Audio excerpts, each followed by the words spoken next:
Hey everyone, I'm Jen, and I own a veterinary technician relief business. And I'm Michelle. I own a veterinary technician mobile house call business. And you are And you are listening listening to to Endless Endless Journeys, Journeys, the Vet the Tech Vet Tech Odyssey Odyssey podcast. podcast. In this podcast, we will be discussing and meeting with credentialed technicians who have created their own path with business ownership within the veterinary space. Our goal is to help inspire burnt out vet techs before they leave the industry altogether through our stories and the stories of other vet tech business owners.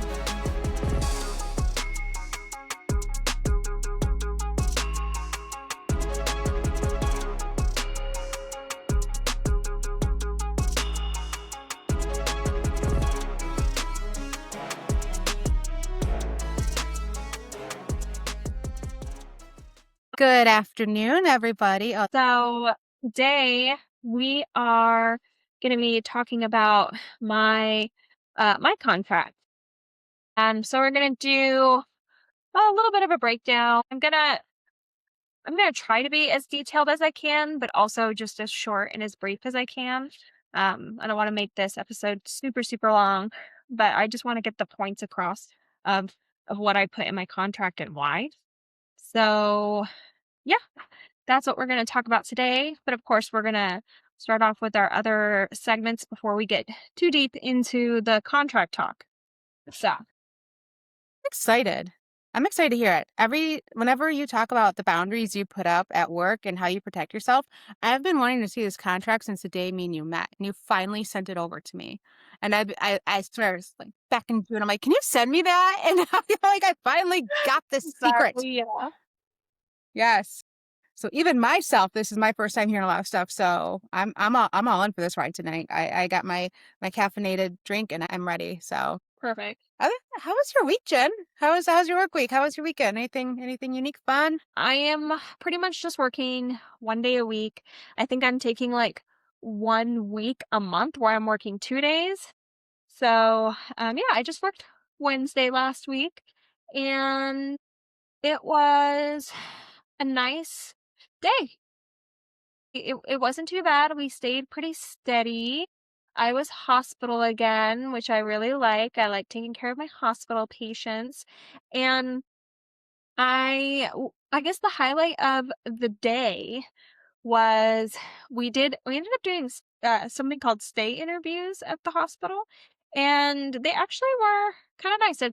Mm, I've never had it. It It's was almost like a follow-up interview of like, how are you doing? How do you think the hospital's doing?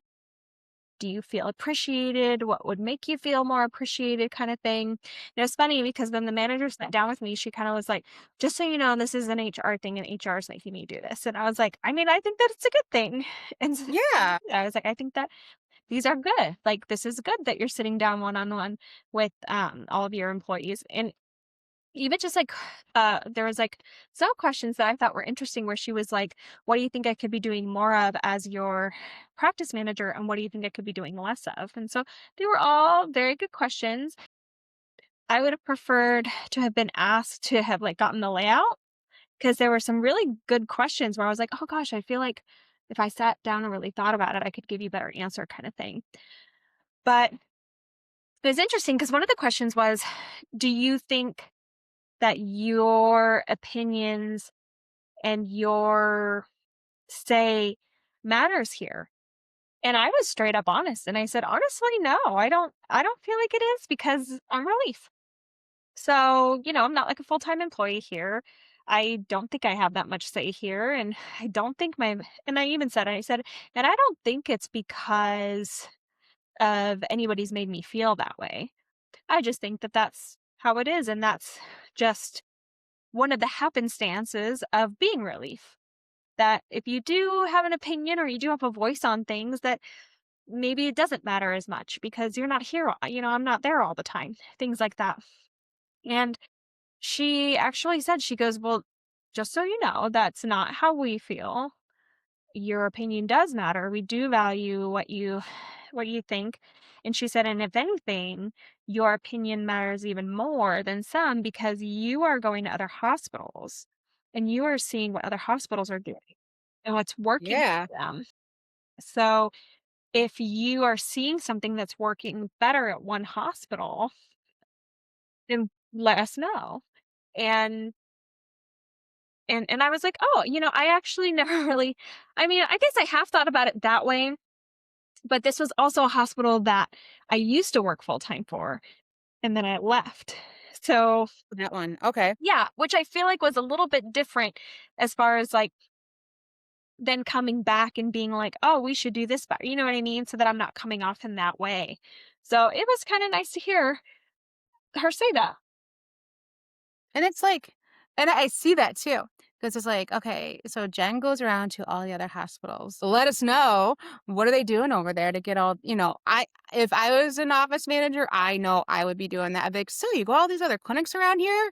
What do you see that could help us out? I would do that in a heartbeat. Oh yeah. I definitely know more about a lot of the different hospitals in the area. As far as, like, saying, like, "Hey, the way they do their protocol, this is the way they do it, their specific protocol." It might help out your hospital a little bit better if you guys had a similar protocol, something like that. But, yeah, no, I just thought that was I was like, "Oh, wow, that really means a lot." And that's cool to hear. Well, I really liked that, and I liked the concept of the state interview. So that was really good. As far as a low, If there's no low, that's a good week. I mean, I kind of had a little bit of a low where we did have a stat that came in. It wasn't a good, it was like an attacked by dog or hit by car. It just really wasn't good. It had a flail chest. And I was one of the technicians that was initially helping with it. And one of the technicians, she attempted to get an IV in the dog, and so she started working on a back leg because the front legs, it was like a little corgi. Like, this old corgi had, like, such short little legs, and Dubs. so she worked on the back leg and she couldn't get it, and so she asked me if I could try. I tried. I tried to get the back leg. I worked on the back leg too, instead of going just to the front leg, and I couldn't get it either. And then I felt bad because my doctor came in and then my doctor was like, "We need to get an IV catheter in it." And I was like, "Yeah, I'm working on this back leg." She ended up working on getting it. She ended up going into the front leg, and she got one on a front leg. And I don't know, for some reason in my head, I was just like, "Oh, I should have just done the front leg." Like, I was really beating myself up really bad for it uh, for a while. Um, like, normally I don't beat myself up for something like that. And I guess when you say it, it sounds so simple and you're just kinda like, "Ugh," but I was just like, "Oh, I should have done better, and I should have just gone for the front leg instead of wasting my time fiddling with the back leg." 'Cause the patient did arrest, and it just wasn't a very good, it was just very sad. And I don't know, again, like I said, I just felt like I didn't do my job as the technician properly by not just, like, because 'cause I'm sure if I would've just gone with the front leg, I probably would've been able to place it, but my DDM had to do it. I don't know. So, I just beat myself up for a little bit. Can't beat yourself up over that. I mean, these things are slated to happen whether you get that venous access in 5 seconds or 8 seconds. But you're in emergency medicine, you'd know better than me, but I feel like sometimes it's you no matter what you do, you can't save them and they're just slated to die that day. It's what is happening, and no matter what we do, we can't intervene sometimes. Yeah. Yeah. I don't know, I mean, I guess that's the only thing I can think of that was a low.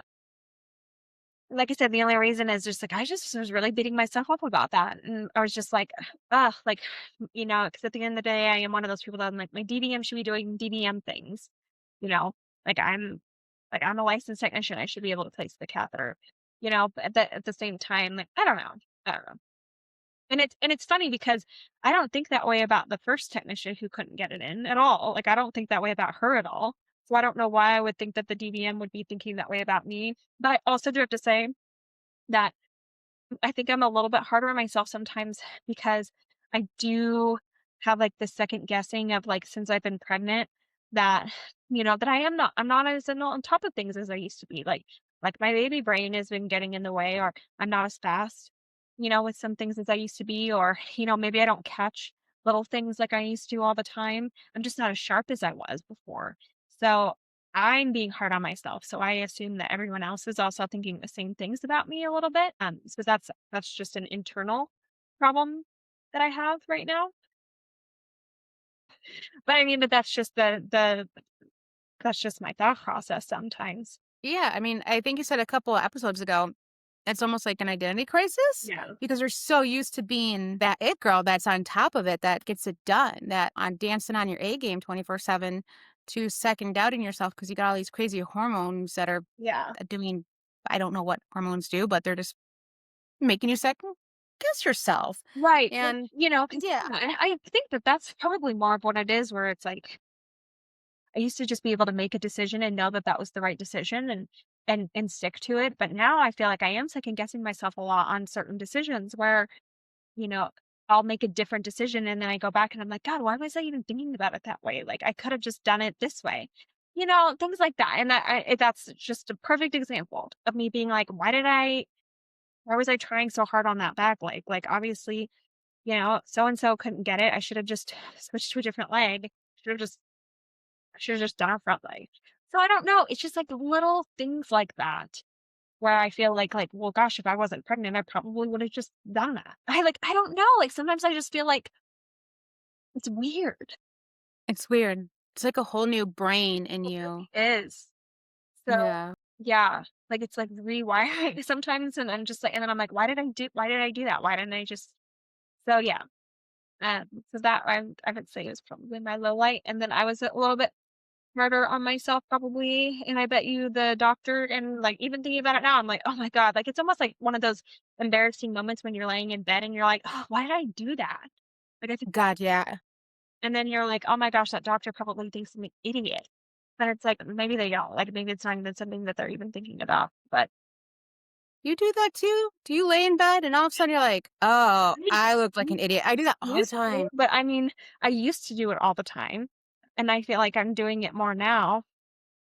Um, yeah. So you're not alone. I do it too because I will literally go to bed, it'll be like 11:30, like falling asleep, and I'll be like, "Did I really just say that to that owner?" I'm like, "Oh god, I did. I hope they call me Yeah. back next month." And then I'll be like, "Did I really say that on the podcast?" Like, "Oh shit, I did." As I'm going to bed. So Yeah. I mean, I think we all do it. I mean, if somebody doesn't, like, how? Yeah. 'Cause now I know you do it and I do it. I'm like, so I mean, we're not alone either way. So it's like an odd week. And I wasn't gonna talk about this initially. I was gonna tell you, but since we kind of talked up and like what stress and hormones can do to your body and your brain and how it makes you think different things and do different things. So this could be a highlight, but not work related. I have Jen, you see me, but the people who don't see me, I have really long hair, like super long, thick hair. Good hair runs in our family. Like my mom is like, God, how old is she? I don't know. She's like 70, I think, and has a full head of hair, and it never turned gray. It's wild. My brother and sister, just gorgeous hair, and I've always had long, good hair as well. After my godfather died last October, I was under immense like depression, sadness because it was sudden. Like he just went to bed and just didn't wake up. Uh, and he was the most important person to me. And I noticed my hair was starting to fall out about this time last year, like in clumps. And I was like, what is going on? I'd be in the shower and pulling off my hands. And I was taking collagen supplements, but I can't have collagen supplements. I react weird to them. But when I went to go get my hair touched up this week, I was noticing, I was like, wait a minute. I'm like, either I'm losing hair or I'm growing hair. I was like, I don't know, but I could see like all this hair coming down like from my ears. I'm like, it's like short. So I'm like, well, I went to my hairstylist and I pointed out, I'm like, do you notice that? And she was like, yeah. She was like, I don't think it's not burnt, it's not damaged. She's like, I think you got new growth. And I'm not taking any supplements. There's no shampoos or anything like that. Nothing has changed. I only took the collagen supplements for maybe 3 months at best. So it's been a year since that. And the only thing I could really think about is I'm finally healing, like my heart and my brain and my energy is finally starting to heal and come to this realization. And I'm not okay with it, but it's there. and my Yeah. body's starting to reflect that, and now in places where I've lost my hair, it's grown back, and anybody sees Good. me is like, "Oh, you got long, great hair," and I'm like, "You should have seen it like 2 years ago, like a year and a half ago." So that made my days when my hairstylist was, like, looking at it, she's like, "No, it's not damaged, it's not breaking." She's like, "I think you're right, I think it's growing." I'm like, "Oh," because it shows you, Jen, like, when your body goes through something, Yeah. changes are going to occur, whether you're pregnant and you're gonna second guess yourself or like me, I was so depressed, like, it was terrible, and I still can't really think about him without crying to this day. But now that it's been a year, a little bit over a year, it's like the body's resetting. It's like, Yeah. okay, you got through this bad year. You're resetting. So I think both of us are, in about a year from now, your body will probably reset, after you have your baby, and your brain will be right back onto the front leg and, on top of it and just being more precise like you normally are. Yeah. Yeah. Yeah. Yeah. Yeah, but that's good. Yay. Yeah. I know that made my day. I was like, thank you. Here. Um, uh, One of the things that happened to me this week was, like, sad, but kind of, like, honorable sad, and so what I do for my clients is when their pets die, if it's, like, a scheduled youth and we know about it ahead of time, I always offer a rainbow bridge plate. Have I ever told you about those, Jen? Yeah, I think so. Yeah. Okay. Cool. Alright, cool. I just wanna make sure. So I offered to do a rainbow bridge plate. It's been a long time since I've done one, actually. And I put the video up on TikTok, and so if anybody follows me, my Yeah, I step-by-step saw process that. is there. Wait, Yeah, yeah. was that the same one? Because I saw the one where I commented because you were making something, and then Bronson, like, came out, and you could just see him licking his lips, like, he's like, "Is that for me?" Yes, that was it, and I didn't notice until I recorded that how often my dogs are, like, swarming Right? me when They're I just, cook. like, walking by. I had no idea till I was editing. I'm like, you can see Kiki back and forth, Bronson back and forth, and I had no idea because I never, like, look at them. I'm Right. looking at the stove, and the next thing you know, they're both sharking me. But yeah, it's that was that video, I made was for the dog, this past week. So it's so sad when my owners, like, when the dog passes, but this is one of those times where I'm like, I'm able to help provide some end of life comfort, some Yeah. end of life passion, just something that way it's gonna be bad no matter what, but that way it softens the blow. Right. It really does. And my client, after she euthanized her dog, sent me pictures, and the dog, like, for real, and this is why I have my rules in place, for real, like, chowed down on the bamboo paper plate. And if that dog was not slated to get euthanized, like, that would have been bad, which is Yeah. when I do these rainbow bridge plates, my rule is I will drop them off at the veterinary clinic. That way, because my biggest fear is I'll give a client the rainbow bridge plate. They'll eat the bacon, they'll eat the steak, they'll eat the sausage, they'll eat the Hershey's Kisses, And then what if they and then change they'll their minds? yeah, I yeah. know, I think So that too sometimes, and I don't know if that's just, like, my worst case scenario brain that works, but I'm like, "What if we give them all these chocolates, and then the owner changes their minds?" yeah, that's gone through my head. So when I drop off the plates, I tell them, please don't give us until after the owner has signed the paperwork. Oh, that's a good idea. Yep, I Okay. tell them yep, when I went to the front desk, and I've never been inside this clinic before, and they're a little bit north of my territory, but I'm hoping to expand into that area in the next, like, year anyway. Um, yeah, because it was, like, a half-hour drive one way in the snow. I really liked this client. Yeah, yeah, it's, like, an hour drive, it was snowing out, and then my route was south of my house. So it was a pretty lengthy day, but I'm just glad that I brought some comfort. And she was like, "Yeah, this was really sweet. Rover really ate it up, and it just made us humble and whole. And it just made, so it's like it's sad, but it's happy, and Right. it's such a beautiful thing to be able to know that even though the pet's deceased, like you made a difference and you helped out. So I mean, even vet clinics, like I think they absolutely need to do more of those, like Hershey's Kisses, no dog should go to the Rainbow Bridge without tasting chocolate. Um, Snacks there, like the forbidden stuff, like, if somebody has a whole bunch of bacon at home, like, you got a bunch of youths, bring in some bacon after they sign the paperwork. But I feel like, you know, it should just be normalized to give dogs all this great food right before they get euthanized, just to make it, and cats too, churro and tuna, whatever, milk, whatever they can't have that they normally, but yeah. It broke my heart, but I was able to help out, and for anybody who's watching, I put this little rainbow paper over it, or their little rainbow tape over it. I got it off Amazon, or not even tape, but like ribbon, yeah. And then the boards, I hope they still have these, but they're just like bamboo, like disposable paper plates, Those are and super cute. yeah. I So love and then that. I attached the Rainbow Bridge poem to it. I have like copies of it laminated, and I'll attach like a Rainbow Bridge card poem to it, and I just drop it off to the vet clinic and quietly see my way out. Sad, but it makes me happy that I can help. Right. And so and then on to my asshole client of the week. I wound up canning a client because I know I told you about my semi-annual clients that will come in like once a year. I had two of them pop up this week. Not one, but Oh, two. okay. Yeah, that's a lot. Normally, like, I'll get one like every 4 to 5 months kind of pop up. And I'll be like, bro, last time I saw you was in 2024. Either I'm your backup gal or you don't do those nails enough. And literally two of them came up this week. And the one guy, he really ticked me off because his dog's nails were very, very long. And he messaged me and he's like, oh, can I get on your schedule ASAP? I'm like, no, nuh. And I thought about it for a little while. And, I just told him I wasn't able to take him on anymore. When I looked through our last messages, he set up his appointment. It went great. I thought everything was good. And then the next month when I went to, I'm just confirming our appointment, he's like, "Oh, I'm not available till after 3:30." You should have told me that a couple days ago. And that day, luckily for him, I got a flat tire.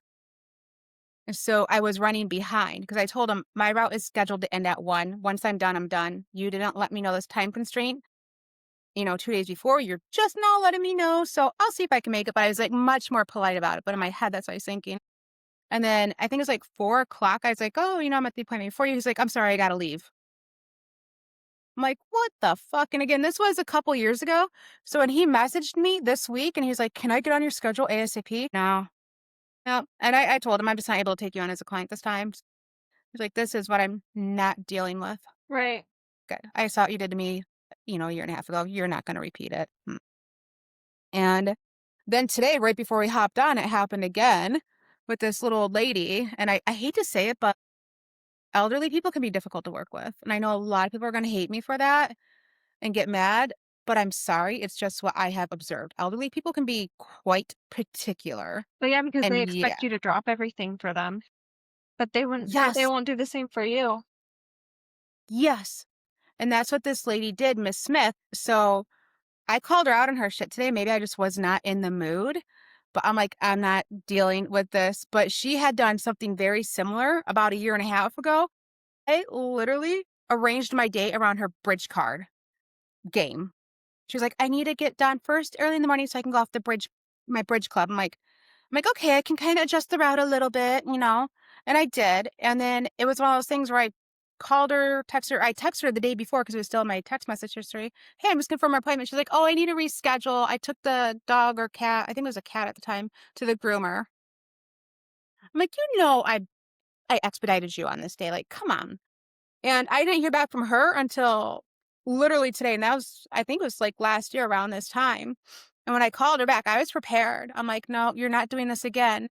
And she was like, "Oh, yeah, I was hoping to get on your schedule. What do you have available?" I'm like, "Well, do you remember you actually saw me about a year ago?" But her voicemail implied that she didn't. Her voicemail was like, "Oh, I was just calling to see if this is," she said my business name, but you could tell by the voicemail she was unaware that she was calling me again. And, I was like, "Yeah, we saw each other." And she's like, "Oh, yeah, I remember." She's like, "Are you willing to tackle her again?" And I straight up said, I was like, "Last year, I don't know if you remember, but I changed my schedule around your bridge club, and then you canceled on me at the last minute." I was like, "If you want to, I'll absolutely see you, but you need to prepay ahead of time now." And I knew she was not gonna go for that. I know she only has checks. I don't take checks. So I knew that I was gonna instantly cancel her out. I knew what I was doing as soon as I decided to call her back. And she's like, "Well, sometimes my son does have, things." And I'm like, "You didn't cancel me because of your son. You canceled me because you decided to go to grooming." And she was like, "Oh, okay." And I'm like, "Yeah, I don't think we're gonna be a good fit. I'm sorry." And she's like, "Oh, well, okay." And I'm like, I just was not wanting to dick around anymore with these people. Yeah. Yeah. I was like, I don't know. I'm a spicy week for me this week. But I'm like, there are clients who see me monthly. who let me know, "Hey, Michelle, something's gonna be happening," and they give me 2 days heads up. Why am I gonna fiddle around with you Right. coming in and out once a year and then canceling at the last second just because you feel like it or because you're gonna go to grooming or because you have bridge club or whatever? Yeah. I'm not gonna get you back on my schedule. Yeah. Like, it's just Well, no, it's just so, like yeah, respecting just each other's time. yeah, I put the hammer on today with that lady, but again, bridge club and grooming, come on. Like, I got a business run late. Yeah. Yeah. No. Yeah, Hmm. they're like, "That." No, I totally understand. But then I'm like, "Gee, I wonder how I can expand into this area at the same time." Like, "Nope, get rid of this one, flush them out, get new ones in, get the good ones in." So I'm always, like, just flushing clients in and out. If I'm like, "If you're sorry, but if you're gonna be like that, then I'm gonna find somebody else." And Right. yeah, so just matter of doing business, I guess. Just wanna pick the people that work best for me. Yeah. Are you ready to get into the meat and potatoes of this? Yeah. Oh my gosh, okay. I'm excited. I've been waiting for this for a while. I wanna hear all about your contract. I Okay. I wanna hear about how you protect yourself. Oh, this would be so good. Okay. So I am just going to start off by saying that, I'm not a lawyer. This is just my personal experience and what I've learned along the way of owning my own business. And just like a contract is supposed to be about protecting yourself. And it's also protects the clinic as well. And so it also should show that you have enough respect for your business and enough respect for the clinic as well to know that this is a business agreement and that you are a professional.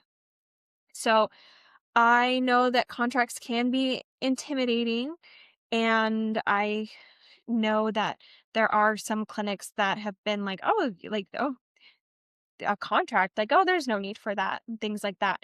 But for me, again, just saying that I just feel like it's res- just respecting myself, respecting the clinic, and knowing that there is this legal communication between the two of you, and basically what they should be expecting from you and what you're expecting from them in return, just on that basic business principle. That's any business transaction. Yeah, You give me X, I give you Y. right.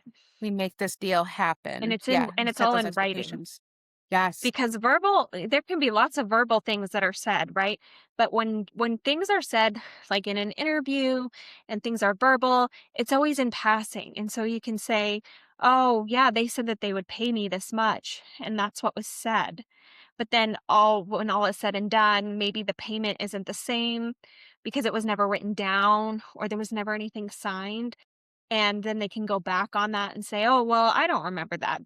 Then it's all he said, she said. So again, this is just protecting yourself, and again, it's protecting the clinic as well. And any clinic obviously is a professional business, and they should completely understand if you do bring in a contract, and they should happily be able to read it over, and if they have any questions, obviously address it and then sign it. So, And wasn't it Kim Gardner? She said it's a red flag if a clinic doesn't want to have you do a contract, yes. right? Like Yeah. if they're like, "Oh no, no contract," you know that clinic is shady, right? Yeah. Yeah. Okay. Yes. So, this episode is for relief techs, techs considering starting their own relief business, and also just clinic owners who want insight into, if they are looking into hiring relief technicians who own their own business, kind of what those expectations would be, and why it's not scary, and just more of why it's just professional. It's in everybody's best interest. Very transactional. Yeah. So when I first started working, I actually had my contract already made up. It was one of those things where I had talked to a couple of mentors. Jacqueline was one of them. There was also a vet assistant from Texas that I got on the phone with, and I'm not going to say her name because I don't know if she would want me to say her name or if she would want to stay anonymous. But she helped me a You got lot. assistant in Texas. Okay. And so she had her own relief business, and she told me the same thing. Contracts are so, so important. And so, again, we talked about verbal agreements. They can cause vague expectations. It's too wishy washy. So, contract is necessary, and the contract that I have is an independent contractor agreement. And I use it whenever I'm talking to a new clinic. So, what I normally do is I just make the contract basically last for a year. And then if I make any changes throughout the year, I'll add in like an addendum clause and send it to them and say, hey, I just had some changes to my contract. This is the exact change. And I'll send an email and then I'll say, if you're okay with this or if you have any questions, ask me. But if you are fine with it, then sign it. So, little things that I changed would be like if you're changing your shift price or my holiday expectation of what my holiday pay would be. The one thing that I also changed was if I left early, I'd be paid for the entire shift. That wasn't on my original contract. So, that was something that I changed as well. That you learned over time? Yes. Something you kinda added in after okay. Yes. And so, new clinics, I'll definitely have them read and go over the contract and sign it.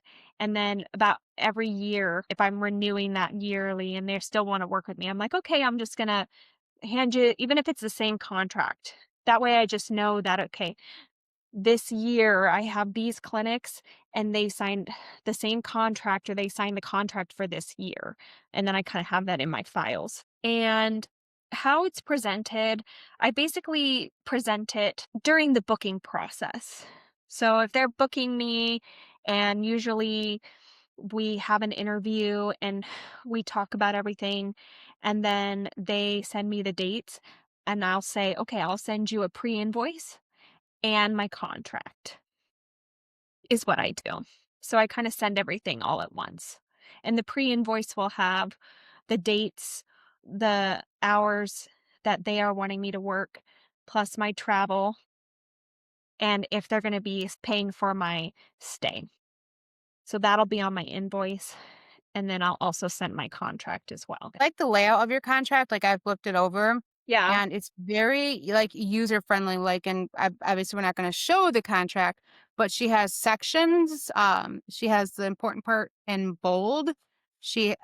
Everything has its own section in there, so that way the practice manager can go back and look and reflect on if they have any questions, so it's nicely laid out, I think. good.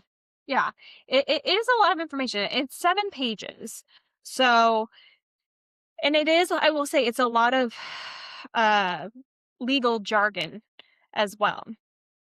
So I just have basically the top of my contract is my business. So I have my little logo and the name of my company on the top there. And then I just have basically parties involved.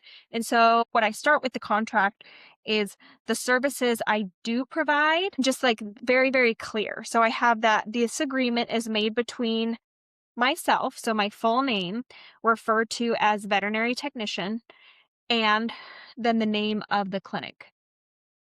And I have that in bold and my name in bold. And it says referred to as employer, located at this address. So that's the start. So it's very, Detailed, yeah, easy to read. it's very detailed, and you know that like you know that this contract is for that particular clinic. It's not a generalized, like my contract, it can be generalized, but I like it that when I have it with this particular clinic, that this is the agreement that I'm making with you and your clinic, because it might change. There are some clinics, Clinic to clinic, yeah. right? hmm Okay, So I get it. I'm just making sure that, hey, these are the parties that are involved. Me as the independent contractor, the veterinary technician, and your clinic. And then I have my scope of services. So the veterinary technician agrees to provide the following services during the term of this agreement. And so this is the part where I'm very clear on the services that I provide. So like animal care, medical assistance, client communication, record keeping, emergency care, and any duties that align with the skills and competencies of the veterinary technician. And then I kind of have like a small little detail of each one. So again, they know these are the services that I'm planning on providing for them, and that I am an independent contractor and I am qualified to practice these skills. And I even have specifically small animal dog and cats, right? because that's what I do. So I can do exotics, I can do large animal, but my biggest what I like to do the most is dog and cats. So Actually, dogs, right? dogs, yeah. And I just Yeah, put, let's be fair, dogs. as required in a reasonable and ethical manner, respecting the practice guidelines and protocols provided, and then as authorized in the whatever state. So, in the Washington State Board of Veterinary Medical Examiners in the state of Washington for licensed veterinary technicians. So that's something that I also put on my contract that, hey, I'm legally only going to be doing what this state says that I'm legally allowed to do. Because each state is different too, right? I mean, I feel like just, like you said, stating what you can legally do in your state is going to definitely help solidify that business transaction. Like, you're not gonna be stepping out of your scope per the state of Michigan, per the state of Washington, Idaho, Exactly. Louisiana. Okay, got it. Yeah. So I mean, it is. Good thing to put in there. Like if you think about it, it's like, oh, it's really detailed, but it's like it's detailed for a reason. That way there's no confusion here of what I'm going to be doing at your clinic. And And you're then legally protecting yourself. yeah, so the next thing I have on here is my scheduling and my availability. So how the shifts are requested normally, it's all talk, so that's usually through my email. They'll basically say, "Hey, can you pick up these dates and these shifts?" And then we talk about it, and then once we agree through my email, then that's when I'll put it also in my contract and in the pre-invoice. I don't do like with the clinics where I'll be like, "Oh, I'll pick up a shift here, I'll pick up a shift there." Like, you specifically ask me what days you want me to work, and I'll let you know if I can do it or not. So, I put that the veterinary technician, my name, agrees to provide relief services to this hospital during the agreed upon dates and times, and then that should be all in the pre-invoice. So, it's not necessarily in my contract, it's just stating that the specific dates and hours will be mutually agreed upon in writing prior to the commencement of services. And then I have my hours of work. And again, each hospital is different. So everything that I have in bold, as you can see, Michelle, is those things can change depending on the hospital. So then I always make it really clear the usual hours of work that were agreed upon. And I even say, unless otherwise agreed upon by both parties. And then I say, any changes to the schedule will require a minimum of at least 2 weeks' notice, where feasible, to allow for adequate planning and coverage. So that's on both sides. Okay, so you and the clinic, if anything changes availability, both you guys have a mutual agreement to give each other 2 weeks notice as a courtesy Yes. or as a mandatory, but courtesy. Okay. Love that. So, and then I put on here that my shifts will include a 30-minute lunch break and two 15-minute breaks. And then I total up the time of hours worked at the hospital at that point in time. And then I do put in my availability, just letting them know that I will make every reasonable effort to ensure availability for the agreed upon schedule, and that if there were any changes, that it will be communicated as soon as possible as to the reasons. And then I have my overtime on here, and I have, should any additional time beyond the scheduled hours be required, it will be arranged only with mutual consent. So that means that they want me to work the overtime hours and I want to work the overtime hours. So that's in my I want to work. contract. I love that tone in your voice. Like, and So if it I says want to work. mutual consent. I Compensation for love such that. overtime will be discussed in a further clause. So I do have overtime just to kind of in two different spots, right? Just to make it very clear that I don't want to do overtime. But if I'm going to You're do letting overtime, them know, right? It seems like you're putting I don't know how to say that, but you're saying it without saying it, and you right. don't wanna do it. Yeah. Okay. And then I have a cancellation policy also in here. So I have, if the hospital cancels the scheduled services within less than 7 days notice, the vet tech shall receive full compensation for the original agreed upon hours. So Ooh, I so love if a that. week before they tell me, "Oh, you know what? Never mind. We've already found coverage. We don't need you anymore." They still have to pay me. Hell yeah, you hold them accountable for that. Mhm. Yeah. Yeah. I love that. And that's why running your own business is probably gonna be a little bit more easier, guaranteed pay than an app, like a large scale app, Well, because you're and it still getting paid also if they cancel on you. just shows here too where it's like this is something that we're agreeing upon. If you the last minute you change your mind or last minute you're telling me you don't need me, then that's Why am I to suffer? yeah. Yeah. So Why does my pay have to go if down? you're gonna say that you want to use me, then you're gonna use me. And it's not gonna be wishy-washy.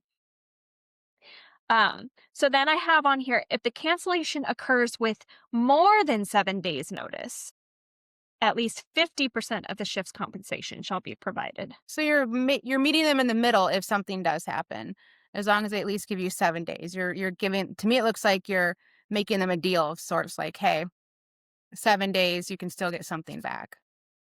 Yeah, so if I it's like less that. than a week and they're like, "Oh, never mind," it's like, "No, you need to pay me."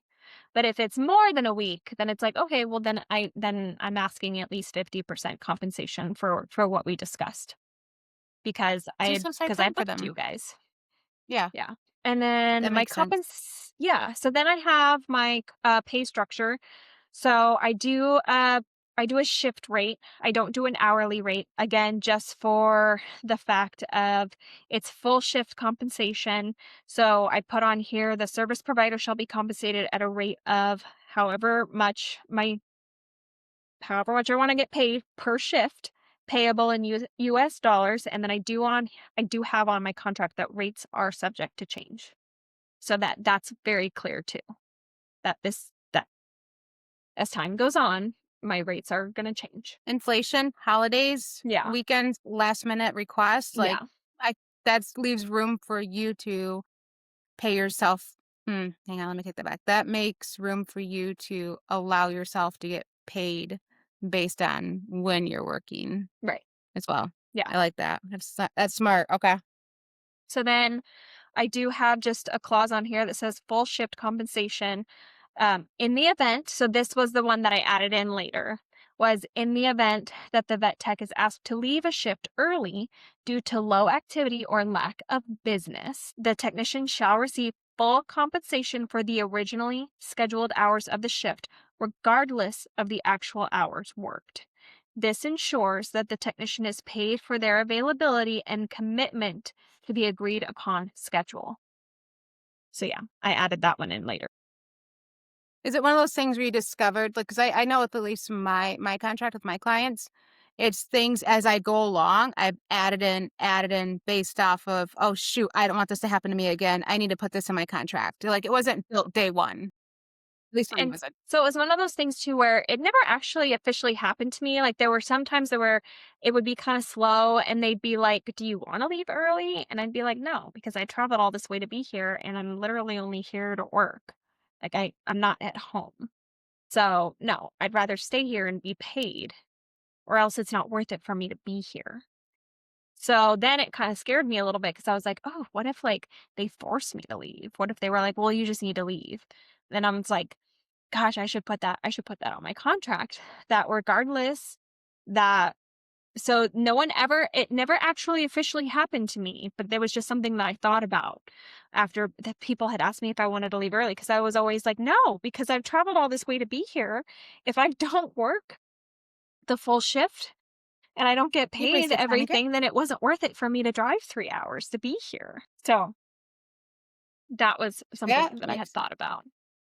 But I felt like I had to find the right wording so that it didn't sound like, "I will be paid whether you sent me home or not." You know what I mean? So that's why I was I like, mean, that's what you're in saying, but you're trying to be a polite and professional way. professional without it. Yeah, you're trying to be you're setting your scope. That's all you're doing. Yeah, and I even You're said trying to. to, leave a shift early due to low activity or lack of business. Because at the end of the day, that's not my fault. And Yeah, especially in emergency, in urgent working in emergency and urgent care, you just never know how the day is gonna go. So it could be a slow day. You just don't know. yeah. Yeah, and like I said, you're getting paid. You booked off time for them, your ass is getting paid. Right. So then I like that one. That one's really good. good. I mean, it's all good, but I like that because you really are putting that stamp that you are to be taken seriously, Right. and so is your time, and so is your effort. Yep. Right. And I'm a business. So then I have a travel stipend in here. So I have on my contract that if travel is over an hour away for the service provider, each hour will be an additional $50 per hour payable in US dollars. Rates are subject to change. So you won't take Venmo? Joking, I was I'm like, joking. no, I don't think I've ever been asked to take Venmo. Oh, girl, I had somebody ask if they could give me car mats for payment one time, okay? Like, it's good Really? that you put the Yeah, yeah, yeah, yeah. She asked me if, instead of giving cash, she'd give me car mats for my car, and I said no. But no, I even the fact that you were detailed enough to put in US currency, so Yeah. that way somebody doesn't come in and, "Hey, let me cash app you, or let me Venmo you," and you're like, Yeah, I don't no, have I'm that." like, "No, no, no." Yeah, No, I mean, like I said, it's a hospital, like, you can pay me, like, and most of them are paying me in checks, which is fine. yeah. I mean, it's Old okay when school it's a checks? business. Like Huh? paper checks? Yeah, Like old school paper checks? yeah, Okay. yeah. And then I also have on here holiday pay. If holidays are worked by service provider, holiday rates will be time and a half per shift. And just recently, I have changed in my contract for the entire holiday week. More details on dates can be provided if needed. So before, it was time and a half on just the holiday days, but more recently, I have been more in demand. And so I changed it to per shift for the entire holiday week. So if during that week there is a holiday in that week and I'm working multiple days, I will be paid time and a half for all of those days, not just the holiday day, especially if I'm traveling. Okay. Right. That's smart. That way you can make sure you're getting paid time and a half and not just getting paid. Yeah. Yeah. And then I just have a for payment schedule, I have payments will be made in alignment with the hospital's payroll. No further shifts will be worked until the invoice is paid in full. So I do have that very clear in my contract as well. Most of the time I would say they do not pay me in alignment with the hospital's payroll. They pay me before that. They usually pay me very, very quickly. Like within, if not within the by the end of the time I'm working the shift, whether like if it's I'm working 3 days, they'll pay me on that last day or or at least within a week. Okay. Yeah. It's I say, and there also it's like there's a bit of a grace period too with that. Yeah, that way, like, because I don't know, with some hospitals, I don't really know how they do, like, their payroll and things like that, and so I thought that it was at least fair that it's like, if they wanted to make it in alignment with the actual all hospitals payroll, then they can just Yeah. do it that way, but for the most part, they pay me very, very quickly. I Um, feel like that's nice that you added that in for yeah, to help the hospital. Yeah, you're helping them. Like if it's easier for you, just do it this way. That yeah. way, yeah. I like that, Jen. Yeah. And then again, I have on there no further shifts will be worked until the invoice is paid in full. And I put that in because of kind of what I had been seeing before I started working relief, how there had been some wishy-washy things with other relief platforms where people weren't getting paid but still being asked to work shifts. And so they were still working these shifts, but then weeks would go by and they're like, I still haven't been paid for any of these shifts. So I was just like, oh, okay, I'm putting that on here that if you haven't paid me for a shift and then you ask me to work another shift, I will not be working another shift for you until I've been fully paid for the previous shifts. But again, I've not had that issue. Probably because it's in your contract. They probably see that and they're like, Hopefully. oh, she's not she means business. Like, yeah. I'll tell you what, I wouldn't do that. Like, if you owe me money from 2 weeks ago, I'm not coming in today. Right. No. Yeah. Yeah. And these girls were getting worried too that I was seeing on these groups, these Facebook groups that I was seeing, and they were like, I'm not getting paid, so what's going on? And then there's like, but they're still working. So it's like, yeah, I'm not gonna do that. That's not happening. Then I also have housing on there. So I have that housing will be provided by the hospital, and I have that specific hospital's name. And if housing is not provided at the appointed time, then a hotel will be booked by the service provider and paid for by the company for at least $120 per night per the company. And so that this on this particular contract, this was just this was something that was verbally discussed. So this was in email with the practice manager, something that we had verbally discussed as well a couple times, and she couldn't remember. She was like, "I can't remember what I told you about how much we can compensate for the hotel." And I said, "Well, I remember. I remember you telling me, and it's actually in an email." And that's why it's like all of the writing, it's always important, right? So this is so paper trail. And so then I put that in the contract for that specific hospital because that's what was specifically discussed. So I put that in the contract.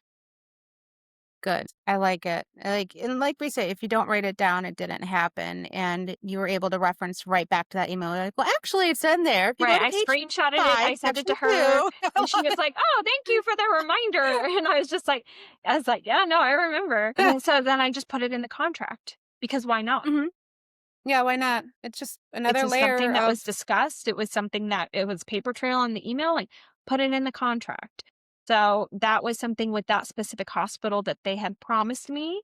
So I said, "Fine, then I'm putting that in the contract because this is what you promised me verbally and in an email." So it's going on the contract, which is why I'm saying that the contract is not always the same for every hospital. There's certain hospitals that are offering different things, and so you make sure that whatever that specific hospital is offering, you put that reminder in your contract so that they can't go back on it. And you can say, well, according to the contract of what we discussed and that you signed. that's what I do with my onboarding form. When people ask, I'm like, well, per my onboarding form, it Hmm. says that you will do this and Yeah. this prior to my arrival. It's like the And same thing. You're again, setting those expectations. right. And again, I've not had any issues. I've not had any issues with these hospitals either. Most of the time when I say, oh, well, this is what you told me, they're like, oh, okay, good. I'm glad you remember. I'm glad somebody remembers. So it's like, you just like you want to protect yourself.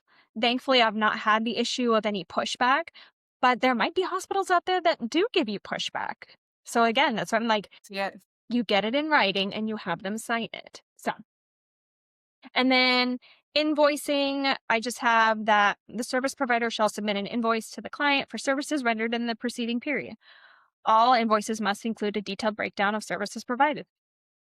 And that's my job. So that's what I would be doing. And then I have a method of payment on there. And then I just have payments made via check or bank transfer. So it's like all these are like really small things. And like maybe some people on their contract, they're like, oh, I don't have any of those things on there. And maybe it's not a big deal, but like I wanted to be very detailed so that there was clear. no confusion on both parties and that they'd always have something to fall back onto if they had a question because it's in the contract. That's exactly what you should be doing. That way you don't end up in a situation where they're trying to pay you Venmo and you're standing there awkwardly like, "Well, I don't have that." And Yeah. you're literally setting it up so that way there's no awkward moments. Like, "Can I give you car mats?" Like, "No. You just give me a check." Like you're setting yourself up for that, which is good. Especially when it comes to money because you don't want to be awkward about it. You know Right. what I mean? Like you don't wanna hand you a wad of cash and you're sitting there Yeah. you're just getting rid of these awkward situations all around with your contract. Right. Some people may say, "Oh, it's too detailed," but, like, once you get out there and you start experiencing these things, you're gonna be like, woulda, coulda, shoulda." Yeah. Yeah. And so this is my little time where I have my overtime pay. So I have on here in the event that the service provider works more than the scheduled time, and then in parentheses I have a reminder of how many hours that we agreed on for that shift. So it's like my little reminder in bold. So for more than the scheduled times, and this is what our scheduled time is. And then I said that was agreed upon. I have a 30-minute grace period that shall be observed. Any time worked beyond this grace period will be compensated as overtime at a rate of whatever I have per hour. And I can see it, it's nice. Yeah, it's I like they don't want to pay me overtime. And that's what I They don't always wanna pay say you when I was overtime. like, oh, they're like, oh, can you stay? And I was like, I really don't think your You boss don't wants wanna to pay me overtime. I'm just Yeah. saying. Yeah. But it's one of those things where it's like, if I am going to stay and I'm going to be getting overtime, like make it worth it. So then I'm like, well, Yeah. if I am going to stay, at least I'm getting paid this much. So whatever you Yeah. think is fair that's going to make you be like, well, fine, I'll stay even if I don't want to, but at least I'm getting paid, blah, blah, blah, it's freaking worth it to me, then there you go, right? So that's what I have on there. So it's mostly it's to protect myself because I don't want to stay overtime. You don't want it. Yeah. But at the same time, if I am, like, fine, you're gonna be overpaying me then, kind of I get thing. what you're doing. Yeah, I get what you're doing. It's kinda like when I was talking about my clients earlier, Mrs. Smith, I didn't want to see her, so I knew I would say you'd have to prepay ahead of time. You're setting up those same walls, but Right. just in your world, you're setting up those walls of, "I don't wanna do this, but if you make me, here's what you're going to do." Yeah, But you're you're gonna kind make of it worth it indirectly for letting them me. know you don't wanna do it. Yeah, you're gonna make it worth it. Yes, I see what you're doing. Yeah. Okay, which is And good. again, I've not had any pushback, I've not had any argument on that number. So it's like, sometimes I'm like, "Are they actually reading this contract? I hope they're reading these contracts and know what they're agreeing to," because 'Cause I've not had anybody blink an eye at my contracts and sign these. Just saying. So, You um, need to increase your prices then if they haven't blinked an yeah, eye. you don't I think would so? I'm increase like, those. either that or are they even reading it? I I hope so. feel like I hope so. I don't know. I'm being honest with you. Like the stuff I sign, I read like the first part and the end part, and then Mhm. everything. So I mean, I feel like a lot. We're like, okay, But yeah, that's method of why payment, I this, that. also have Yeah, this, like, these things in bold, right? They're like the you stuff that I do. have in bold, it's like, this is really important. You make sure that you're reading this part because it's important for you, at least, you know what I mean? Yeah, you do. You have the. That's what I like about it. Is like the bold stuff is sections that need to be gone over. Yeah, And it lays it out that way. You're like, oh, I need to ask about limitation of liability. Oh, there it is, part two. Like they can go in and look through it and just find it easy. right. And then I also have on here reimbursement of expenses. So any reasonable expenses incurred by the service provider in the scope of their duties shall be reimbursed by the client, provided that such expenses are approved in advance by the client and supported by appropriate documentation.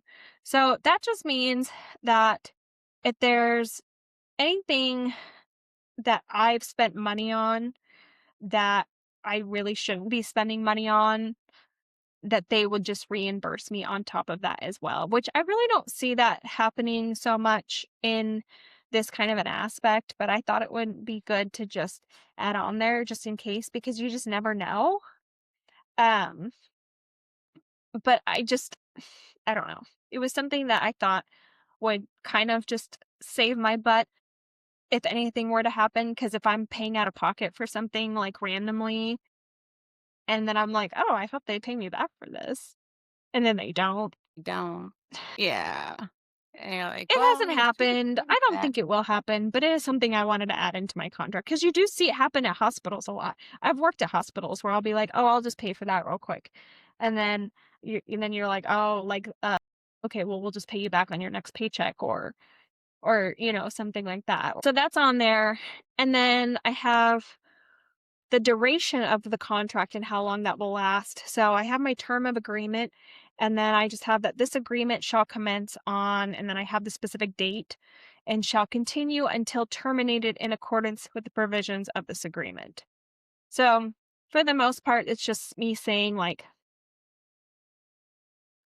until we've terminated our agreement, whether that's been verbally or I'm just not working there anymore. But for me, it's more of just like a yearly. I like to just have my contracts looked over again annually. So that's what I've been doing. 'Cause, I mean, yeah, things are gonna change in a year a lot. Yeah. So you Yeah. don't want to have the same contract for 2, 3 years or like an indefinite thing. And then it's like, oh, here's my contract. You're setting up expectations that this will change once a year right out the bat. Okay. Yeah, and then because Smart. I have renewal on here, and I said upon mutual agreement of both parties, the term of this agreement may be extended for additional periods, subject to the same terms and conditions, unless otherwise agreed in writing. So again, like it's just always very transparent. If something's going to change, I'm going to let you know. I'm going to write you an email, and I'm going to have you re-sign it if there's something that is going to change. But for the most part, we're agreeing to these same terms every time I come in and I work a shift for the rest of the year. So, termination, and I have on here that either party may terminate this agreement with or without cause by providing 14 days written notice to the other party. And then, if terminated by the client, compensation for services rendered and expenses incurred up to the date of termination shall be paid by the client. So that's basically saying that if it's terminated by them, they still need to compensate me for the services that have been rendered and for things that we have talked about already in the contract. So, meaning if they want to terminate, like they don't want to work with me anymore. Again, making sure you're getting paid. If there's any reason why they're not, if their employee comes back early, you're still getting paid. That's not on you. That's on them. That's a them problem, not a you problem. And then, of course, I have on here that this agreement may be terminated immediately by either party in the event of a material breach of any term or condition of this agreement by the other party. So basically, if there's a breach in the contract, right? So if they don't if there's something specific written in my contract and they don't follow through with it or I don't follow through with it, then the agreement can just be terminated immediately on both sides and we can go our separate ways. Okay. All right. So I'm trying to think of like an example here. Like what would be something that would fall into this category? Like what's the one thing where you'd be like, no, this is not going to work? So, like, basically for pretty much so say like they don't pay me for my travel pay, or they don't provide me with the housing, or they change it and say, oh, well, we're not going to do the what we had agreed upon before, or or if they don't pay me on time, or if end up working overtime and then they say that they're not going to pay me, like then that's a breach of contract. And so then it's like, okay, so we're just terminating our we're this contract is um immediately terminated because of the breach of the contract. So I'm like, yeah, I'm not going to be working for you guys again. It's over. Done. Mhm. Um and then I have any changes to the duration of or termination terms of this agreement must be agreed upon in writing by both parties. So at the end of the day, if there is a breach of contract or there's some sort of like misunderstanding or something like that, like, it needs to be in writing on both from both of us of why we're no longer gonna be working together. That's really good thinking. I got to ask, did you have that in like, you had all this in before you got going? Mhm, yeah. I would have never thought ahead like that. I've always been well, I've not always been this way, but I've learned the hard way to be like, you just have everything in writing. Just always have everything in writing. So, I'm just, like, very big on that. Then I just have more. I feel like the termination clause is just those are just, it's just reevaluating it's like just a repeat, basically, of what we were talking about. It's just in more detail. So, Hmm. as you can see, such notice shall be delivered via email to the contact details provided in the agreement. Material breach of any term or conditions, failure of party to perform their duties and obligations as stated in this agreement to a satisfactory standard, which remains incurred after notice. So yeah, it's just a little bit more detailed. So then I also have like any action of gross misconduct, dishonesty, or illegal activity by the other party would be grounds for immediate termination. So if I feel like they're doing something unethical or they're asking me to do something unethical, then that's me just being like, no, we're done here. Any conduct by the other party that results in reputational harm to the business or interferes with normal business operations. So that's on my part, right? So it's for both. Okay. So you're helping protect them too a little bit with that little clause in there. Yeah. Like, I'm trying to think of like where you would come in and harm like their reputation. Like, I'm trying to in my head think of a The scenario thing where is that any it's relief tech, not you, but any relief tech, like what would yeah. they have to do to like come in and walk in and fuck up a clinic's reputation? Like, I mean hide a body under the floor? Like, I don't know. I mean, even just if you think about I know sometimes, like, the way some people speak to clients, it's kinda like, "Oh, well, you shouldn't be speaking to clients that way." You know? And so, okay. maybe a relief technician would come in and and speak disrespectfully to a client or speak disrespectfully to a doctor. You know, and I'm not saying that I would do that, but it's just more of like I said, like this contract it's not supposed to be just one-sided, right? It's supposed to be two-sided to say that if I'm doing something that's not honoring your clinic, then you have every right to terminate business with me. You know what I mean? And I I would not do that. But I mean, I have seen like there's just sometimes people come off a certain way and they have no idea that they're coming off that way, you know? Like I've heard the receptionists speak to clients on the phone in a completely disrespectful way, just immediately off the bat. And I'm just like, there's no reason to have that tone with the client. Like you're being rude. And if I were a client and you were speaking to me in that way, I would hang up on you and I would never come here again, kind of thing. Do you know what I mean? So just little things like that, I Little guess. things. Okay, not big things, because 'cause I'm picturing big things like what could, but I get it. The little things, how we talk to people and Well, and how we again, handle like I said, ourselves like when I want talking. people to read this contract and I want clinics to read this contract and not just see that it's all one-sided, right? That it's just me, me, me, me, and I'm protecting me.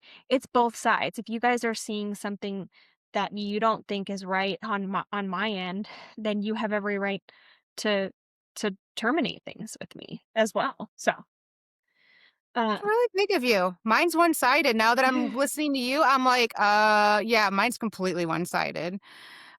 So good for you for protecting your clinics on that one, because mine's one-sided. It is, yes. Okay. And so then I also have just on here, we talk about slander or defamation of other parties' character, reputation, or business practices after termination will be held accountable and subject to legal action as appropriate. So that's a big one that I have on my contract as well, because I believe that a lot of times, if if there's bad blood or if something happens at a clinic, then people talk and they slander, and then they could ruin your business or your reputation. So that was just something else that I thought was important to put on the contract as well. Just to say that on both sides, right? Any party, which means my side and their side. So if they do something really, really bad, I'm not gonna go around to other people and other clinics and speak badly about them and slander them and gossip or ruin their reputation. And I would hope that they would do the same for me, kind of thing. And then it would just go as far as, we had a mutual disagreement and we just didn't work well together, and that was that. And we went our separate ways. 'Cause, you know, I mean, this field can get catty. And and people talk shit. So that was another thing that I also just and again, just to be professional, to show them that, hey, if for some reason this doesn't work out and I'm not working in your facility anymore, I'm gonna respect you guys still, and I'm not gonna go around and talk about you behind your guys' back. That I think it's very, very respectful that you add that in, that not only will they do it, but you will do it as well. I Mhm. like that you put yourself out there to be vulnerable to the clinics like that and let them know that you're also going to be held accountable for what you say and what you do at the end of the day, and that you're going to ultimately show them respect. Like, Right. that's Business to good. That's business. awesome. Yeah. Yeah. That's really good.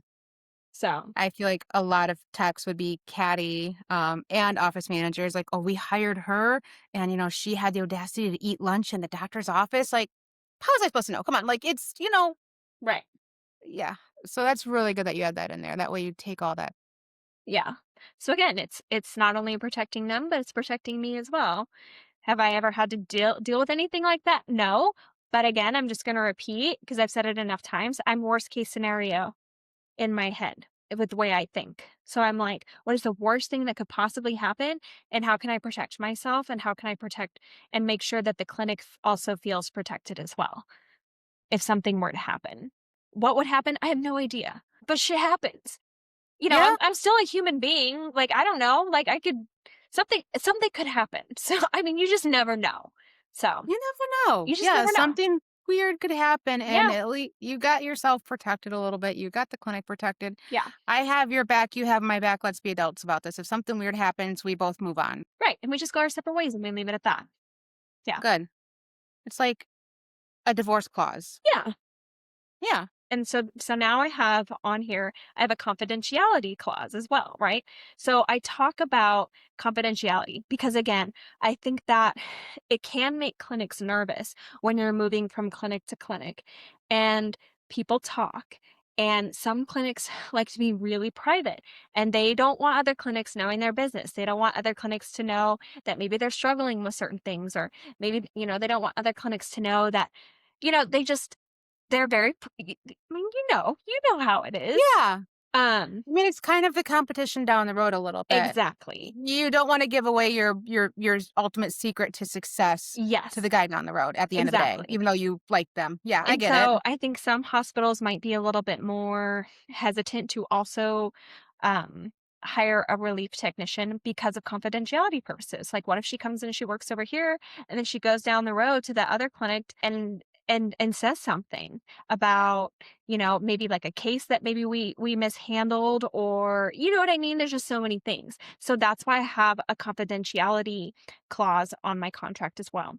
So it's to remind them that any of this information is not publicly available. It's disclosed either directly or indirectly, and that both of the parties, so both of us, are agreeing to maintain confidentiality, not disclose any confidential information to any third parties without prior written consent. And then I have on here exceptions. The obligation to maintain confidentiality does not extend to information that is or becomes publicly known through no wrongful act of the receiving party, is independently developed by the receiving party. It's all just like legal jargon, basically. But it's also just reminding the clinic that, hey, I'm not here to spread your dirty laundry. I'm just here to help you guys, and I'm just here to work, but I'm not here to slander you guys. I'm not here to talk crap. I'm just here to help. You know what I mean? Just sticking to the facts. Yeah. Yeah, okay. Yeah. Confidentiality. And also confidentiality when it comes to clients and their pets, Yeah. HIPAA still, in a way. And then, of course, we can't have liability insurance, right? We've talked about this all the time. No matter how, hard we try, we're trying to figure out liability insurance for vet techs right now. We don't have any. But I still like to put it in my contract that, just again, each party agrees that all claims, damages, losses, liabilities, and expenses arising, basically, that I'm still protecting myself in some way, shape, or form, that I am not liable for certain things. Again, just to protect myself in some way, shape, or form, and basically to tell them that even though I don't have liability insurance, I will still take professional responsibility for the work that I do. But also, you guys can't just like flip on me and sue me for certain things as well. And again, that's all just a lot of legal jargon as well. I'm trying to keep up with your legal jargon, bear with me here. I know. And then I just have a dispute resolution, so that if for some reason there was a problem, or we couldn't agree on something, basically this talks about how we, like, if we had some sort of dispute, how we would settle the dispute is at the end of the contract. So that, like, the agreement shall be governed by and construed in accordance with the laws of a small claims court. And in the event of a dispute arising, the parties agree to the first attempt to resolve the dispute through good faith negotiations. And, in mediation, if the dispute cannot be resolved through negotiations within 30 days, then we must submit the dispute to mediation. So basically court stuff. Like, if for some reason something like is not working out, or there's something, if there's slander, a confidentiality breach, or just like a payment breach or something, there's some sort of breach on the contract, and there's a big disagreement, basically, like, this is how I would want things to be handled. Looks like you kinda work your way up to the worst, like, you wanna start off by talking about it, Yeah. then mediation, and then if we can't solve it there, then we'll go to court, but let's try to be civil about it and talk this out like Right. adults and figure it out. Right. Okay, Which again, that's honorable. might not be on anybody's contract, but it's on my contract. I mean, some of this stuff I'm circling, so I'm like, "Oh, I think I should add that onto mine." Like, no joke, and I deal with humans, not clinics, so Mhm. it's good all around. It is. Yeah. So, yeah, and that's literally the last part of my contract, and then at the end, I just have, my signature, So I say, signatures by signing below, the undersigned parties agree to the terms and conditions set forth in this contract. And then I have them sign with their name, the title of the person who's signing. So if it's the practice manager or the business owner, so that I know who is actually signing it and like who I need to go to if there's any problems. And of course the date. And then I have mine and the date, my signature. So saying that we have mutually agreed. And again, have I had any issues with any clinics that I've done relief with so far? Absolutely not. They have all followed the contract perfectly. And and again, like I'm not so stickler about the contract. Like I said, there's been times where I've done things and then they're like, "Oh, do you want us to pay you this?" And I'm like, "Nah, because this one's on me. It's not on you," kind of thing. You know what I mean? So it's like I'm not so stickler about it, but I do make it seem like it's stickler, like we've talked about in your episode where it's like, you make it seem like you're a hard ass, but then it's like, depends on the situation, and it depends on how well they treat you, and it depends on, you know so am I so stickler about it? Not necessarily, but if I was working at a clinic that I was like, "Oh, I you bet your ass I'm gonna be stickler about it at this clinic," then I would be, kinda thing.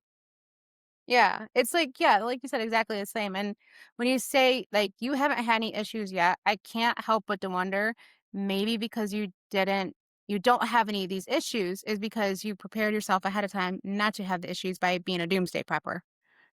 Like, that's the reason why, like, because that's how my contract was formed was, "Oh, shoot, this happened, I need to add it in. Oh, shoot, this happened, I need to add it in," whereas you came in and you were like, "Oh, I'm setting myself up for success right away." So we approached ours at 2 different methods. Was there anything in this contract that you added later after you were like, "Ooh, I learned my lesson. I'm gonna put this in my contract." Was there any part in there at all? Literally, the only one was that if you send me home early, then you still gotta pay me for the full day, and it wasn't and it was literally just like a last minute, like, "Oh, I should just do that. I should add that in there in case that ever happens to me," but it hasn't. So all this was okay, so then all of this was built out before you started. Yeah.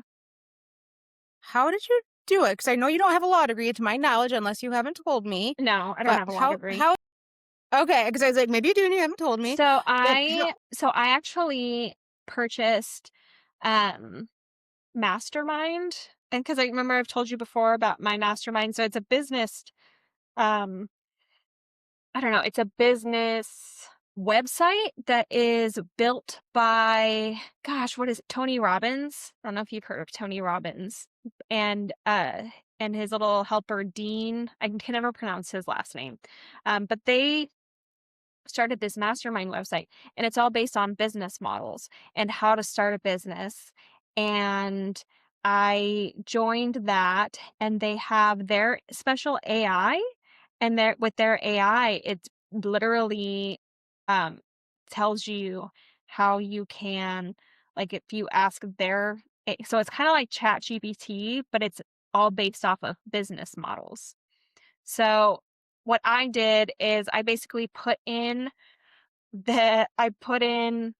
for AI everything that I wanted on my contract specifically. And then I just told AI to make it into a legal contract to present to businesses. And they did. And then I know somebody that is a lawyer. And so basically, I just had a lawyer look over it just to make sure that everything looked good and that everything made sense. And then I basically told the lawyer, I was like, "This is basically what I was wanting. I gave it to AI. I'm just having you look over it just to make sure that I'm not missing anything and that it all makes sense." So I did have a lawyer just look over it just to make sure that everything was still up to par, and they said it looked good. nice, if you don't mind me asking, what type of lawyer did you hire? Um, so it wasn't a business lawyer. Check lawyer, a general No, lawyer? it wasn't a contract lawyer. I would say a general lawyer. Yeah, Alex has one of those, yeah. He has a general lawyer that, Mhm. if we have questions, we call him. Yeah. I don't know why, but we do. I don't pay Yeah. for it, I don't ask questions, It's I just know it's there. my Yeah. yeah. So, yes, I did. I had a general lawyer look it over Okay, alright. just to be sure. But yeah, no, That's I smart. cheated, I'm not gonna sit here and admit that I wrote all this out myself, like, I just used the AI business model to help me come up with a contract. But I did tell the business model, I'm like, "This is everything, these are the exact things that I want," and then, of course, then I went in and I, changed some wording, or, I changed a couple things, but for the most part of just, like, how I have it set up and how it's organized was the Oh, it's so was the organized. AI. Okay. So it's so organized. And yeah, I mean, it's not cheating or anything. You used good resources, which I'll put the mastermind website in the show notes.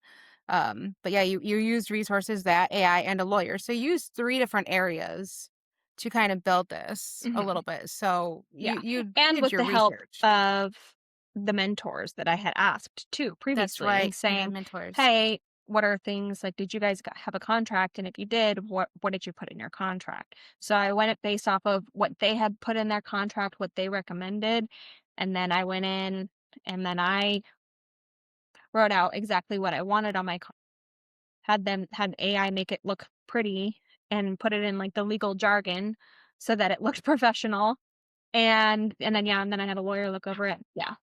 Because I was really overwhelmed by making the contract at first. I think that was like my biggest uh wall, I think, because I was like, how do I make a contract but also make it so professional? And so that's when I had used the mastermind and I had been taking classes in it. And then I was like, well, crap, it's pretty close to ChatGPT, but it's all business. So, and that's what was nice about that because it actually uses Tony Robbins and Dean's like minds. Because like AI can do that now, where you can literally make AI, where you can make your own AI, but make it be more like you. It's weird. It's weird. So I was like, it's worth a shot, right? So I did that, and then yeah, and then it and I was like, "Oh, crap. Okay, cool." But of You course, did it. I wanted but of course, I wanted to just double check and make sure that it was all still legal and still made sense from a legal standpoint. Honestly, red flags would be clinics refusing to sign anything. And then the vague pay terms, obviously, if they're just kind of like, oh, well, we could pay you this depending on, no, it's like you want to put the amount, and then again, you put that in your contract. And then the we'll figure it out later. Don't worry about that. No, no. I'll send you my contract. I'll send you my invoice. Everything will be in writing. Make sure you read everything and that if you have any questions, don't hesitate to ask me, you know? And then yeah, pressure to act like an employee without employee protections. So that's another thing too, is you just always have that reminder of that your relief.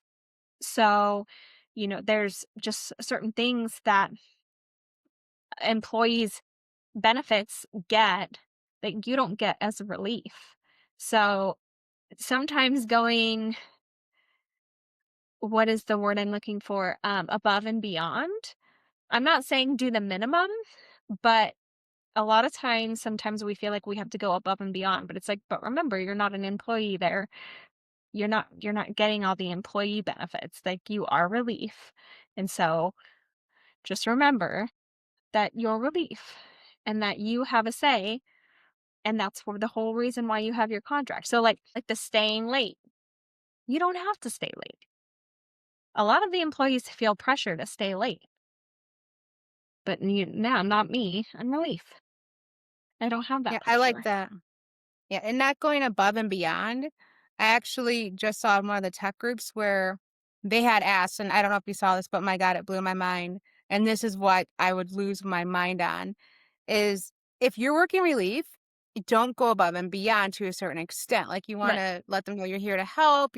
Yep. You're glad to, reach for the item on the top shelf because you're the tall gal, no problem. But like if a human, and again, I saw this in one of the tech groups, a human goes into your public bathroom and leaves human feces all over, they're making employees clean it up. And Mhm. all the employees are like, "I'm not doing it. I'm not doing it." What would you do if they turn around like, "We'll have the relief tech do it." I'm walking out of here today. That's against my contract. Well, yeah, Like, that's this, yeah. that's not in my contract services that I provide. See, yeah, look how you got out of that versus all those employees at the clinic were like all stepping back and like, I'm not doing it. I'm not, and you don't know, you might get picked whether you like it or not. But you, as a relief tech, you don't have to step back and hope that you don't get picked. You're like, nope, contract, that's my shield. I'm not doing it. It's out of my service. Yeah. And that literally did happen at a clinic too. So that's what brought it up is I'm not a weirdo. Oh. I saw it and I was like, that's weird. Right, because then, And like, when you hear that, you're like, "Oh, well, I mean, I'm obviously gonna be the best employee that I can be. I'm obviously gonna do the best that I can, and I'm gonna try to exceed expectations." Of course, you wanna do all those things. Those are fine, but there, I feel like, are some pressures that specific employees have where they really feel pressure to do certain things because they're full-time. But that they're yeah, full-time. They have the benefits. specific benefits for that. Yeah. Um like, again, even sometimes when I at clinics where I've worked for a long time, they'll come to me and ask me a question that needs to be dealt with by a supervisor. I'm not a supervisor. Yes, I've worked there a long time, but I'm not a supervisor, and I will help to the full extent that I can.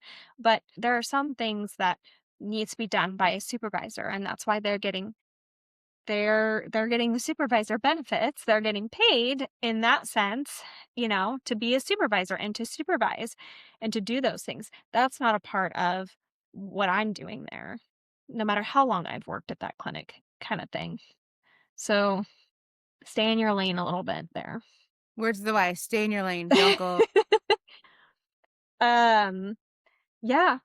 And things I do differently right now, I think that, like I said, I've had great clinics. I've had great experiences. So unfortunately, I don't really have anything that I would change at this point in time because I've had nothing but great experiences so far, which is scary sometimes to think about. Because I've heard of really bad experiences that some people have had, and I don't know if that's just because I've been lucky or just because of the way I communicate or the way I work. That there hasn't been any issues, but Your yeah. communication. I think it's because of your communication. You put up your boundaries so quick, so fast, so organized that there's no way that you can have, I mean, I don't want to say that. There's a good probability that you're not going to have a horror story because you can default right back to your contract and be Yeah. like, I'm not doing that. There's no way. Yeah. Sorry.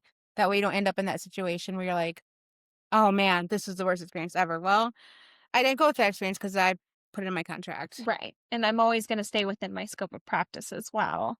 And I make that pretty clear. So I would love to hear other people who are listening to this, if they have a contract, like we would love like some feedback, comments, send us an email, like a detailed email of maybe things that I don't put in my contract, but you have in your contract. We'd love to hear for other people. Or even if it's similar, if it's the same, if there's people that are on here that have a contract and they even want to just come on to the shows, onto our shows and talk about their contracts and what they would do differently, like we'd love to hear other people's stories. We have our contract examples, but that's just two people. Yeah. So we'd love to hear other people's insights on what you guys have going on, maybe what I'm missing, what Michelle could be missing. Hey, if you're like, "That's way too much, Jen," like, "You are overthinking, get a grip." Like, that's totally fine, you can tell me that, but that's just how I am on worst case scenario, and I feel like contracts, again, they're not only supposed to protect you, but they are also supposed to protect the business that you're working for as well, and I feel like it's just mutual respect at the end of the day. They're just seeing that there's that mutual respect there, so. It's wonderful, and yeah, I really hope somebody comes on and's like, "Let's go over my contract." Mhm. I wanna hear every bit of it because I guarantee there's gonna be so many things that we're not gonna have that they have and vice versa. Yeah. I wanna know because I'd love to see another mobile vet tech be like, "Here's in my contract." I would be taking notes like you wouldn't believe. Like, Right. even you. You were the one who told me to add in the classical music for cats. It's in my contract now. Like, it's an asterisk. You may play music at a low level. Studies have indicated that felines do prefer classic over any other genre. It's like written out just like that. And I put that in there because of you. Like Aw. we learn from each other. Yeah. Right. Yep. Hmm. Yep. No, we'd love to hear from you guys. I wanna know. We wanna know the tea on what else we could add to our contracts to make them better, or yeah, just yeah, things that have happened to you guys. So, thanks for Feel that tea. listening. I hope that this was an interesting episode. So, It was good. okay. Solid. Okay. Educational. All right. All right, you guys, we'll talk to you next time, okay? Bye. Bye.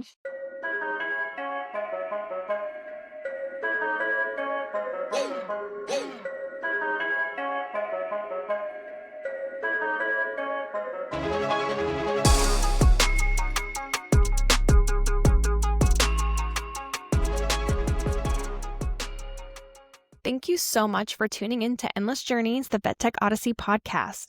We hope you enjoyed today's episode and found some valuable insights. If you did, be sure to subscribe so you never miss an episode. We'd love to hear your thoughts, so please leave us a review and let us know what you think. You can also connect with us on all social media platforms at Endless Journeys, the VetTech Odyssey podcast. Until next time, keep learning, keep growing, and keep making a positive impact in the veterinary world. We need you guys. Have a great day.